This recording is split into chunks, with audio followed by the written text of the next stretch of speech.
BCom નો જે course છે એ BCom ના કોર્सेसને હું ઓલરાઉન્ડર કોર્સ તરીકે ગણાવું છું, કારણ કે બીકોમ નો જે કોર્સ એ બેઝિક કોર્સ છે, બાકી બધા જે નવા નવા કોર્सेस છે એમાંથી જ નીકળેલા છે.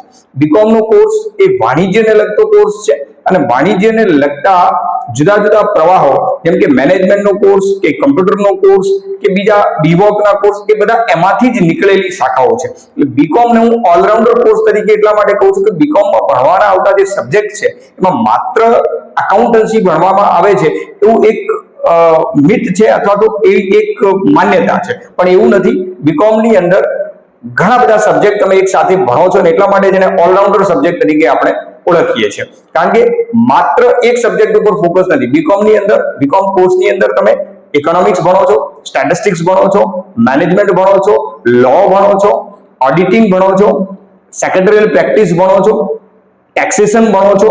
એટલે લગભગ કોમર્સને લગતી બધી જ ફિલ્ડને બીકોમ ની અંદર કવર કરવામાં આવે છે અને એટલા માટે બીકોમ ને એક ઓલરાઉન્ડર કોર્સ તરીકે ઓળખવામાં આવે છે.